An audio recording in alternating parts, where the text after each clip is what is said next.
What's going on, everyone? Talen here, and welcome to another DC Unchained video. Alright, so today we're going to be doing kind of a character build slash review video. We're going to be going over Mera today, and she is actually my first S-rank character. So I thought I'd give you kind of my early impressions slash build on her. So I don't have her completely maxed out, so I can't give you a complete kind of idea of the character. But I can give you kind of my impressions so far now that I've had her at S rank for a little while and I've been able to use her in some Unchained missions, some PvP, and all of that. So first, let's go ahead and just take a look at the character here, and I guess we'll start with the active skills. So let's go ahead and jump over to the skills. So she has a pretty nice set of skills. You can kind of have her as a support character, or you can just have her as kind of a damage dealing character. So as you can see, the three skills that I have selected right now is kind of just like my questing build for her skills, and that's because having that ocean healer really helps you to survive longer in some of the harder Unchained difficulties. So it just helps you have a little more survivability. So I definitely like that ocean healer if you're going to need the extra healing if you notice that your character is dying quickly, or you can't quite make it through the battles with just the 2 potions that they give you. And then next we have the Queen of Atlantis and also the Raging Waves, and I really like keeping these 2 skills together because they are 2 skills that synergize with each other. So when you use the Queen of Atlantis, then you get a bonus for using the Raging Waves right after it, so you get extra damage and extra crowd control with those skills. So that's also what's really good about them, is they are multi-hit skills. The Raging Waves, it just shoots a water ball that kind of like bounces off the enemies, and then the Queen of Atlantis makes just some pillars of water just in a nice wide range, so you can grab a lot of the enemies with that, so it's really nice. And then if you wanted to go for kind of damage or for PvP with her, I prefer to switch out the Ocean Healer with the Aqua Explosion. The Aqua Explosion does a lot of single target damage. She basically just goes up and she, I don't know, draws the enemy towards her, and she holds them kind of by the neck, it looks like, and she just gets bubbles of water around them, and it just does a lot of damage. So it's a really good burst DPS skill, and I find that it can catch a lot of people off guard in PvP just because it can do quite a bit of damage. If they're a little lower level than her, in like the 50s or something like that, then this will do more than half of their health bar. I find if they're more at level 60, but just averagely geared, it does about 40 to 50% of their health bar, and if they're well geared, it does about 30% of the health bar. So it is a really nice skill for that aspect. And then let's see, the last skill is going to be the Tidal Wave skill, which is actually the one that you unlock once you get her to S rank, so it is supposed to be her most powerful skill. But I find myself not really liking the skill quite as much during questing, because you use up all of your EX with it, because it costs 50 EX. So if you get into a tight situation, a lot of times you're not going to have enough EX to switch to another character, and that could cause you to die, especially if you're playing on auto and it keeps prioritizing this skill. Then I find that if you get into trouble, yeah, you're pretty much not going to be able to switch, so you need to kite around or play really careful after that. But the skill itself is really nice for hitting the whole field, so it hits everything on the screen, and then it just keeps going even past what you can see as well. And she is invincible during the casting of the skill, so it also is nice for that aspect. But I find that I haven't been able to really work it to successfully into the 3 skills that I keep active at all times, because I try to always keep the Queen of Atlantis and Raging Waves together because they work so well. So I'm not really sure if I would want to switch one of those out to put in that Tidal Wave to have with either the Aqua Explosion or the Ocean Healer. Now we'll go ahead and look over at the passives here. So for the passives I have equipped, I have Combat Flow, which increases the crit rate by 70 with going up 3 for every combo, and then it also increases her hit damage by 1%, and it goes up by 0.1% per combo as well. So this can actually stack up pretty nicely. It lasts for only 5 seconds, but you can keep refreshing it as your combo builds, so it's really nice actually, because I've seen it get pretty high. I think at one point I was seeing like 13% or something like that is one of my values, and I wasn't really paying attention to what the crit hit was. But anyway, it really helps her damage out quite a bit if you're in a heavy heavy enemy filled area, because then you can keep your combo going the entire time. And then the other one I have equipped is another one that kind of synergizes with her crit hit. So you get an increase to your crit hit by 150 if there are 4 or more enemies nearby. So again, she kind of synergizes really well with crit hit rate and crit damage. It just seems to stack really well with her passives. And then with the other ones here, the other one that I kind of like is the Twisted Fighting Spirit, because then you get a little extra physical and mental defense if your EX gauge is over 50%. So if you don't have the title, whatever her skill was that costed the tidal wave, that cost the EX, then you're always going to be pretty much over 50, so you can have that extra bonus to survivability there, kind of defense-wise. I haven't noticed how much of an impact having higher mental and physical defense actually is during questing, so I can't really say if it's that important. And then the other one, the Light Footsteps, is nice to start off with the extra SP, but I think it's a little more valuable to have the extra damage from one of the other passives. And then the Skill Fusion, it would be really nice if it wasn't just for hitting elite enemies to have it activate, because having that skill cooldown is really beneficial. Then finally we have her unique skills over here. So we have the Queen of Atlantis. Her leadership is an increases affinity bonus by 10% if the team is composed with characters that do not share types. So I mean, it's a nice leadership. You get a good bonus if you have a team that doesn't share types. And then also for her team member bonus is the bonus just for having her in the team. It increases the mentality of all allies by 50 if the team is composed with characters who do not share the same type. So they're okay. Of course, you can level them up. I'm not sure what the max was at the skill level 5. I think maybe it might have been 50. But anyway, now we'll go ahead and back out over here. And now let's go ahead and take a look. I guess before we go, this just show the covers right here. The covers are really nice because, of course, they give you the stat boost right here. So vitality, agility, and then when you get them up to the next level, it does double the first time, and then it looks like it goes up by the base value each time you level up the card again. So it's really nice to get these cards. I've yet to find the deserted one, so that's a little annoying. I'd like to complete her comic card collection there. And now, or her cover collection, I should say. And now let's move on to the Valorium. So the most important thing to try to get stat-wise on your characters is going to be the skill cooldown, and then also the SP cost efficiency. Those seem to have the biggest impact, especially on your character's strength value, if that's what you're trying to kind of inflate that value so that you can play harder difficulties in the Unchained mode, because the Valorium down here, the ones that, well, that's the evasion. So the ones right here that give SP cost efficiency, and then the ones that give right here the skill cooldown reduction, give you the biggest boost to your value there. And then after that, I think it was the ignore, or the crit hit evasion, and then I think it was evasion, and then accuracy and damage are the ones that give you the least boost to your strength score. So as you can see right here, I have the SP one equipped, and then if I was going to go to one of the lower value ones here, which this one is just a attack power one, so if I put that in, my 1501 strength is going to go down. As you can see, it goes down quite significantly too. So we'll go ahead and put that back in. And then once I unlock these last few slots of the Valorium, of course you always want to match colors with them so you get the additional bonuses. As you can see right here, these are all the additional bonuses for just matching the same color to the slot.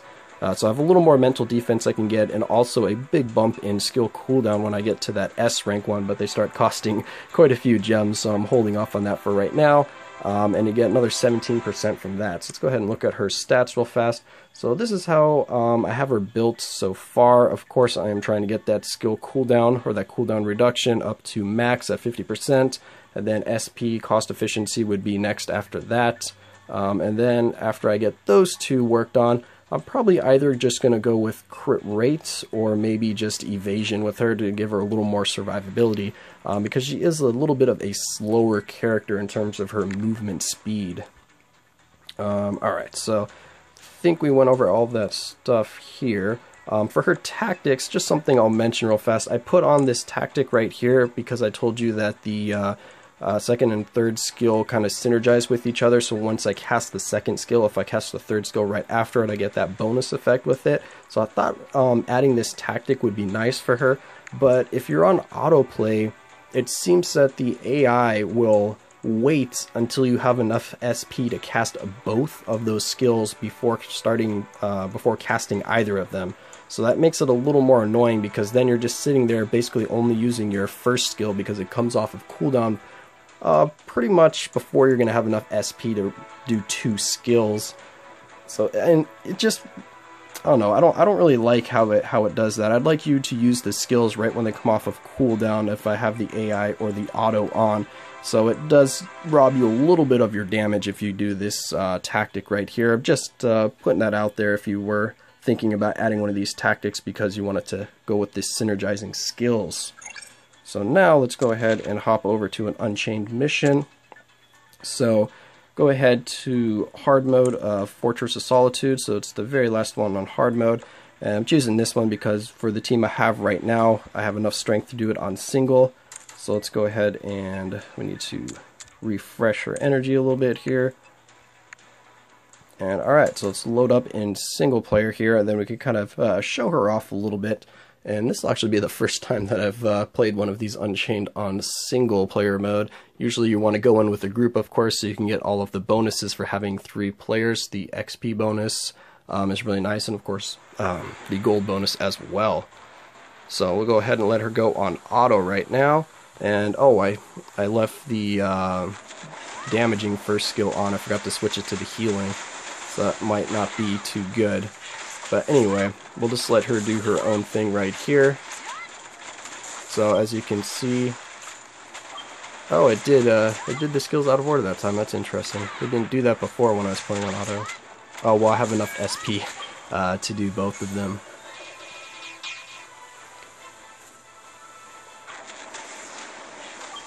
So as you can see, she has a wide area of effect on her second and third skill. That's why I like using them. They're really good for doing this Unchained mission right here, or Unchained in general, because you can hit so many enemies with this skill.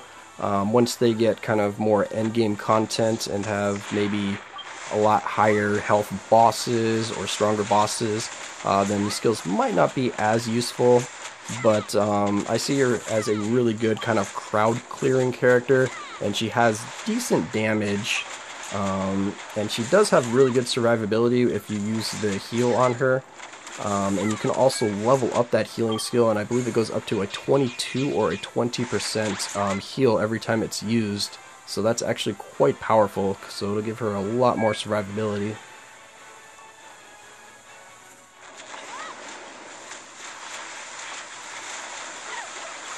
Alright, so it looks like we dropped below health and switched out right there. So let's go ahead and we'll switch back and heal here in a second. Because this is going to be, yeah, this is Mera's video, not yours, Harley. Alright, we'll heal up there. Alright, so she's doing okay so far. We're at about pretty much the recommended strength, so this should be about normal difficulty for her, I would say, since we pretty much meet the recommended skill. And yeah, those rings right there, that glowing circle, that blue circle, if you walk through that, it forces you to switch characters, which can be a little bit annoying, but we'll just switch back in a second here, or maybe we'll just go through the barrier and have it switch us back. As you can see, my Bleeze is a little under-leveled right now, so it's taking her a little while to deal with this enemy. I would have her in the party right now just because she's one of the characters that I'm leveling up to work on next. Come on, you can do it. Take this guy out. Alright, you know what? Let's just walk through the barrier here. Alright, it's going to switch us back to Mera. Very good, and she'll be able to finish him off.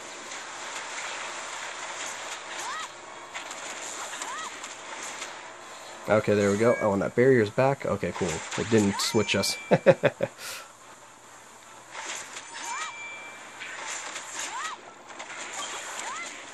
Alright, we should be coming up to, yeah, there's the boss. So let's see if we can get the, oh, she just used the first skill. I was going to say, let's see if we can't get that first skill to proc on the boss there because you can see kind of how much damage it can do. Alright, here we go. It should be coming up. She needs to build up a little SP, and then we should be able to take him out with this skill. There we go. As you can see, a lot of crits on this skill because it has a lot of hits, so it's a really nice skill. Alright, there we go. So we got through the hard mode Fortress of Solitude with Mera here. So overall, I think she's going to be a pretty strong crowd clearing character. She has her uses in PvP, which we'll do a PvP fight here in a second, so let's go ahead and jump over to that.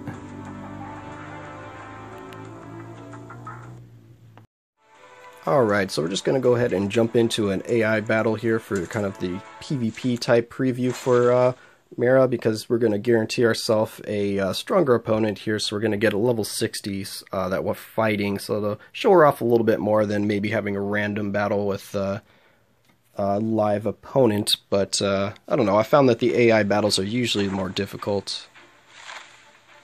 So let's see what we have here. She should be an S-ranked Wonder Woman. Yeah, there we go. Let's go ahead and turn off the auto. There we go. Alright. So weaken her a little bit, and then we'll go ahead and use that first skill. As you can see, that was quite a bit of damage right there. And also what's cool about the first skill is it's actually pretty good at interrupting the enemy's attacks. Oh, we got stunned there.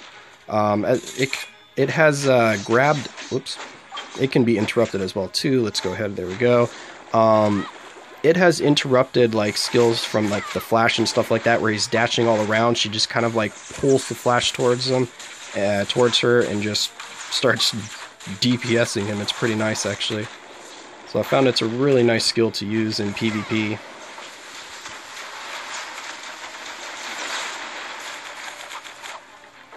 And we have been lassoed.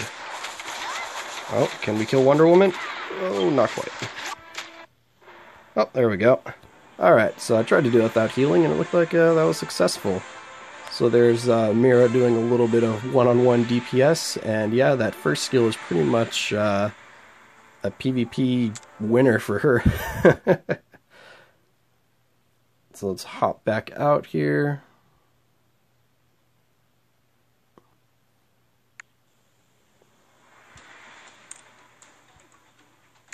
Alright, yeah, so the only thing that's left, I guess, is gear, which I haven't really looked too much into those quite yet, but each gear, of course, gives you a different effect. You have a gear for each skill here. Right now I have this gear that I'm going to be working on because I kind of wanted to get that heal on it so that it will help out in questing. But if you wanted to build her towards PvP, I think, where is it? Either of these other two, yeah, it would be good for PvP because it'll decrease the enemy's attack and defense, and then this one does an extra kind of hit with it with a bigger explosion on the skill, so I'm assuming that's going to make it do more damage. But anyway, that's just going to be an early look at Mera here. Like I said, I'm still working on her, so it's just kind of my early impressions of the character and just my overall feel that I have for using this character for as long as I have so far in the game. Like I said, she seems really good at the Unchained missions right now, so she's a really good character to help to level up your other characters because she has good survivability and good crowd control for those missions. Right now I have been able to do even max level hell difficulty with her, or the Fortress of Solitude, I guess, max area in hell difficulty with her, and she seems to do just fine even on auto, as long as I have, of course, 2 other players in there with me. Yeah, so I think that's all we're gonna go over right now. Maybe I'll touch back on Mera here after I have her maxed out, but anyway, let me know if you want me to go over some other characters. I have quite a few of them at A rank that I might be able to give my thoughts on that I've used. But besides that, that's going to be it for this video. I hope you enjoyed, and of course I will catch you in the next one.